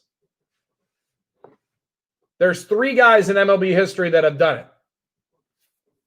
Bernie Williams in the 1996 ALCS. The Yankees went on to beat the Atlanta Braves in that World Series. The 1999 ALCS, yikes, not another good one for Braves fans. David Ortiz did it in back-to-back nights, right? In the 4 nights of October, where the Red Sox came back and beat the New York Yankees down 3-0. And how about this? Carlos Correa, 2019, Game 2 of the ALCS, Game 5 tonight of the 2020 ALCS. That is some pretty solid company, I would say, Andrew Carlson, to find young Carlos Correa in. If you're going to tell me that he's going to find himself in the same company of Bernie Williams, a multiple-time world champion, and David Ortiz, who's a surefire Hall of Famer. Okay, do it. You do that now.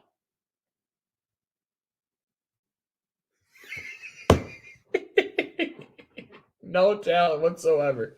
He had trash cans. That's how he got picked number 1 overall, most likely. And Correa probably brought that on from when he was a kid and taught, hey, man, we used to do this on my rec ball team. I think we could really figure it out here.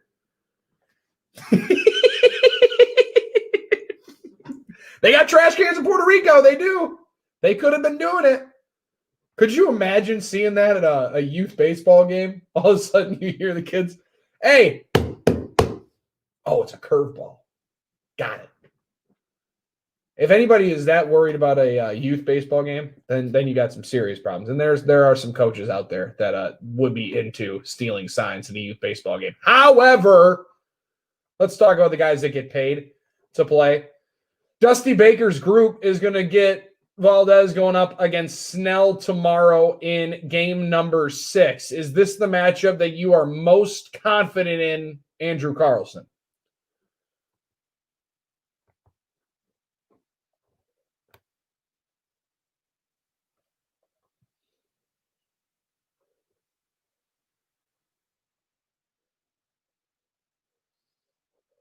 Mm-hmm.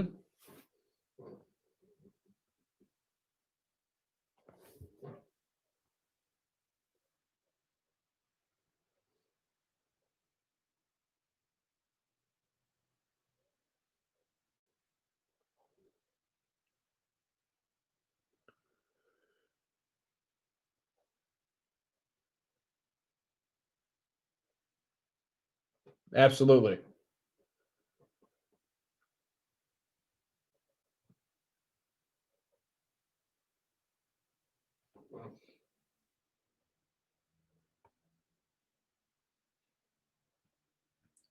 Well, you were reading some absolutely heinous number stats coming from, I want to say StatCast the last couple of nights, of like the expected average, batting average coming off of the bat of some of these balls that guys on the Astros were hitting.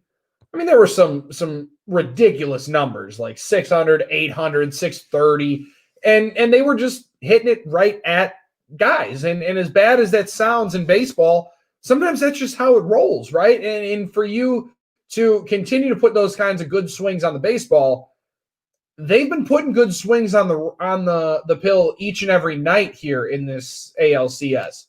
However, they just weren't able to find the gaps in the biggest moments. And in the runners in scoring position, I feel like you are going to see the Astros break through with 9 opportunities with runners in scoring position before you see them go 1 for 9 with runners in scoring position again. Like, that's just the easiest way for me to line it up. I don't see that being duplicated many times with this kind of potent of a lineup. However, Kevin Cash on the other side of it for the Tampa Rays, I was all in on the way he explained his level of confidence after this game. He was asked, how can you be confident and, the way your team's playing and the way your team's playing, does it give you any more confidence? He goes, no, I'm extremely confident in the team that we have right here because it's baseball. And it's not like we're getting outplayed in each of these games. These have been hard fought, hard-nosed, tight games each and every night. So, like, for this to be completely game-changing and to see the Astros, it's not like they came out here and, right? It's not like they came out here and put up 11 runs in the first inning. I would be much more concerned if I was Kevin Cash to see a team go out here and boat race my guys right out of the gates, and then be concerned of how my team is going to bounce back and have their confidence that way. You saw a young team in Atlanta play with a ton of confidence again here tonight, and rightfully so. They're winning the series. That should give you some more confidence. I don't know, but I see right now the momentum is clearly on the side of the Astros after today, right? Duh, they had a walk-off home run. But in pro baseball, if the old adage is true that, momentum is only as good as your next day starting pitcher, Snell on paper is going to, beat Valdez on most of those days. However, you get him out of there early. I got to believe that Rays bullpen starts to get tapped out a little sooner rather than later. They are running so many dudes out there. Not like the Astros are, not taxed in the bullpen either. But this 7-game and 7-day run, the later we get, the more dicey it's going to get. And I'm here for all of it. I think it's going to be a long game tomorrow. Starts at what? 4:30 Central? 6:07 on the East Coast. I bet that game is done no earlier than 10:15 on the East Coast. You're looking at close to a 4-hour game tomorrow, with every move being magnified, every moment being heightened, and every pitching change that's going to happen in these games. Unless, hey, Snell or Framber goes off and hauls off for 6 or 7 innings and shuts me up right away. But I think you're in for a long battle tomorrow. And Andrew, why don't you just make sure you got some Tums handy? Because I was worried about you a little bit earlier today. I was worried. No, you won't. You liar. You will not be okay. You will be miserable in here if they lose tomorrow. Only for like a little while, though, because you're an absolute seasoned professional. That's what they say about, us here on Sports Map all night. Sometimes they call us the millennials. Sometimes they just call us the seasoned vets. That's what they say about Nick Saban quite a bit. But the vet is in some dangerous waters. Hear from the Alabama head coach next on Sports Map all night.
Welcome back. It's Sports Map all night. Thanks for hanging out with us. 1-800-224-2004. We'll go through the games in the NFL tomorrow. We'll also do, I got to get back off the schneid, man. The show pot was very, let's say, affected adversely this past week with the 3 plays that pay. Andrew Carlson was rocking you right there, keeping you afloat. And then the anchor weight of myself with the 0 for 6 last week. Yikes. So can't wait to rebound tomorrow on the 3 plays that pay. I will not be using the Alabama-Georgia game in the 3 plays that pay tomorrow, simply because we're still waiting and watching cautiously optimistic-wise that this game ends up going down. However, the news out of Tuscaloosa yesterday of Nick Saban coming down with COVID-19 and testing positive for it sent shockwaves across the country, right? Justifiably so. He is the biggest name in college football, bar none. He spoke, and this is how he admits has no idea how he contracted COVID-19.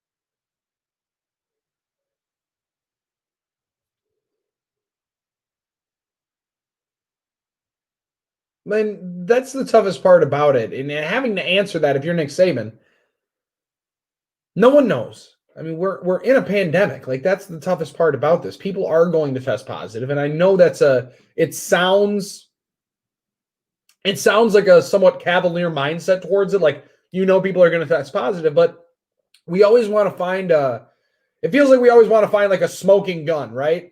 And hey, I'm all about it, right? You want to know how to stay away from it, how to keep yourself healthy, and how to keep your family healthy. I 1000% with that.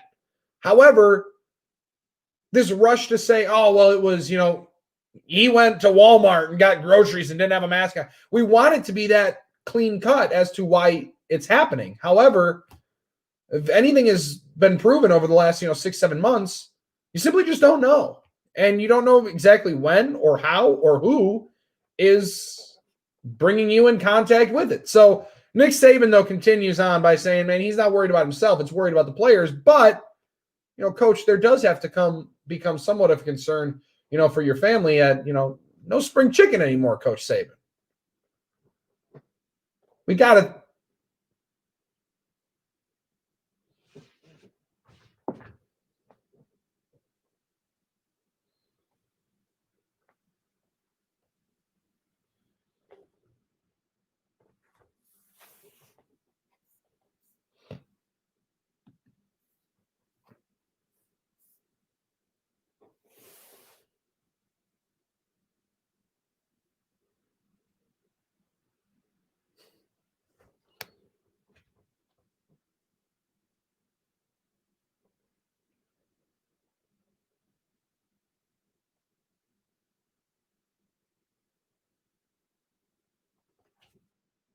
No doubt about it. Nick Saban, head coach of the Alabama Crimson Tide, has contracted COVID-19 and speaking about it very openly and publicly. And we appreciate the opportunity to bring that to you here. As you look around the program, Coach Saban, you look around the athletic department, is everybody doing what they need to be doing and running as tight of a ship to try to keep the players as safe as possible there in Tuscaloosa?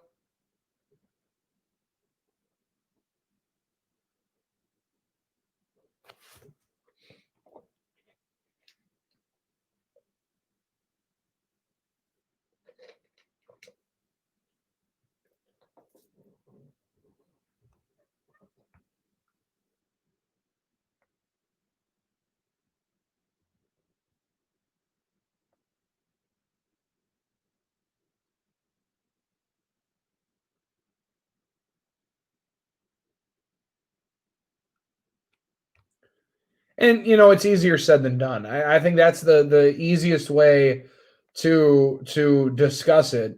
And Andrew, you're hearing this and seeing, the frustration across the country as to, the COVID-19 pandemic and how it's obviously adversely affected everybody's life and changed the livelihoods of so many across the country, as well as, taken the lives of people across the country. However, it does feel it's difficult for me in this position to be discussing it and talking about it and somewhat not sensationalizing it, because that's not at all what we're doing here, but you do have to discuss it when prominent figures in the sports world, especially a guy like Nick Saban that's meant so much to the sport of college football, when this happens to a guy like him.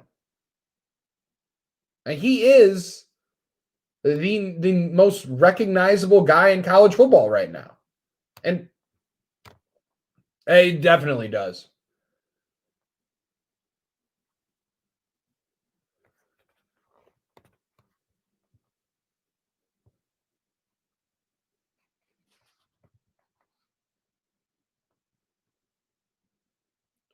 Well, I'll tell you this, and I've told this story a few times before, but when Rudy Gobert Day happened on March 11th, and the world and the sports world got shut down, we were covering. I was covering here in Milwaukee, down in Arizona and Phoenix, covering spring training for the Milwaukee Brewers, and it was. We were hearing all the reports and we were getting all the numbers and we were watching, CNN and Fox and MSNBC after, days of covering the team and watching the news coverage and watching the briefings each and every day and trying to find out what everybody was going to do. Because, we were also looking at getting home, right? Like there was a lot more that it was, oh, well, what are they going to stop now? What are they going to close down now? And then Rudy Gobert tested positive. And then like 6.5 minutes later, Tom Hanks announced that he had tested positive. And it was that quick sinking feeling like, whoa, man, I don't know if we really realize what we're dealing with here. I'm not sure that we are, fully comprehending how vast this can be. And when you get the most prominent figures like that, it can definitely wake people up. And it can also, I think it can also, though, be a pretty galvanizing moment here because, look at Nick Saban in this standpoint, right? A lot of people say a lot of things about Coach Saban. I've always revered his dedication to the game and his dedication to his players. Some people think it can be sensationalized or somewhat phony. I see it being completely transparent and open. The guy cares about his job, loves it, loves the guys that he's coaching, and loves the opportunity to help these kids reach different levels in their career and take, these athletes to places where a lot of these kids have only dreamed of being. And for what Saban has done over the last, 2 decades in this sport, it can't be marginalized. He means a lot to this game. He means a lot to a lot of people across the country. And for Saban, now that he's at home and his team is still getting ready for their biggest game of the year, it feels quite, minimal in the grand scheme of things. However, Saban wants everybody to know that he's going to take this challenge in this week the same way that he would any other week and try to make sure that he gets his team ready to play.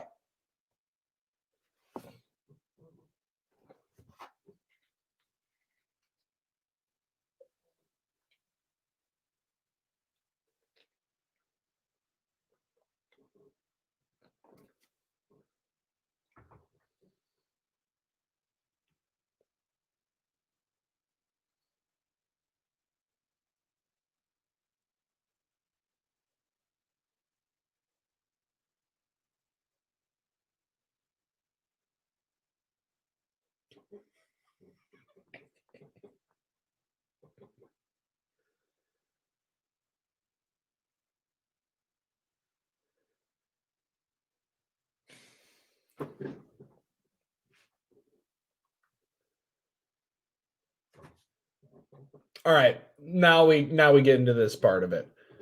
Andrew, how do you think Nick Saban finds a way to be a presence on the sidelines this weekend?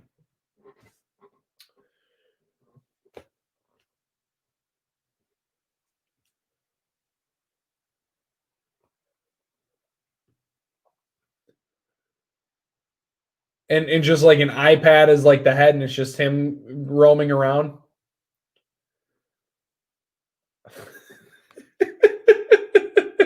They wouldn't have to worry about it getting back. I mean, they wouldn't have to worry about it running onto the field. I think it would just be tremendous.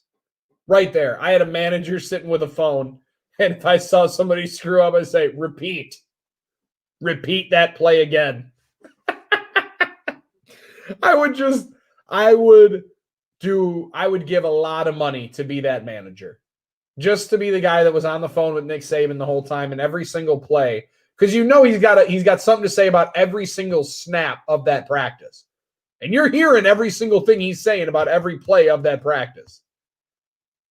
Oh, wow. That would be to have an open phone line into that conversation. That would be too much fun. Nick Saban finalizes his comments about his diagnosis and where his team stands and how the conference, as well as the entire country in college football, can continue. He believes that, at least at Alabama and somewhat in the SEC, it's going well and people are doing everything they can to keep people protected from COVID-19.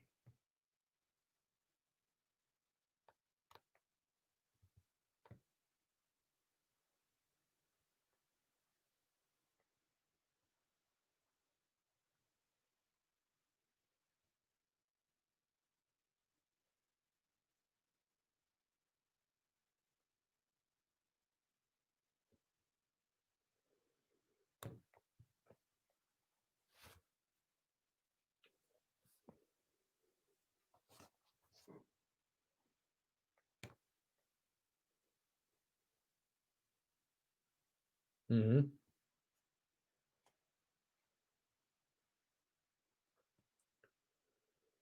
That's the scariest part of it. You just act like it's scary to just act like everybody could have it. And it's just how, the way of the world at this exact moment here in 2020 and how we're living. So we wish Nick Saban all the best. We really do. And everybody across the country knows that. And people listening, especially if you're an Alabama Crimson Tide fan, we can only imagine the trepidation going into this weekend. However, the game against Georgia feels quite secondary at this moment to making sure that the head coach ends up being able to return to the sidelines and gets the all clear and beats this virus that we're seeing a lot of people come down with, and it's a very, very scary situation. So hopefully the speediest of recoveries to Coach Nick Saban. Guys, I've discovered one of the coolest things for a sports fan this holiday season.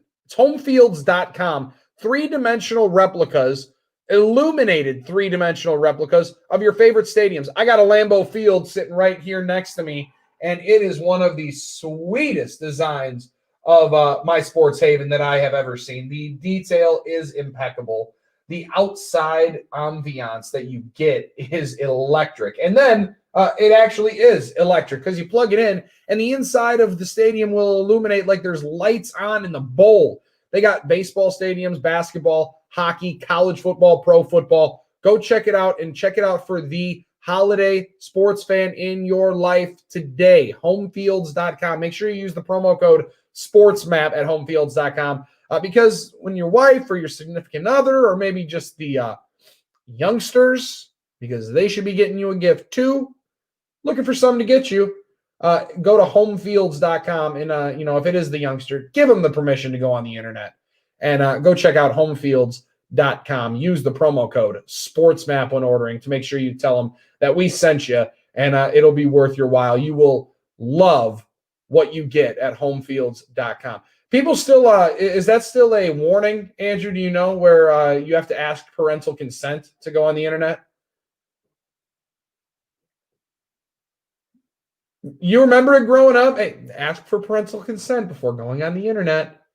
Now it feels like you go on Facebook and maybe parents should be asking kids consent if they can be going on Facebook. And at least until November 3rd. Then we could really be, that's when you really should be getting some permission slips to go onto the internet. We'll be back after this. You should stay on the internet, especially if you're listening to us on streamsportsmap.com or watching us on YouTube. We'll wrap things up next here at Sports Map All Night.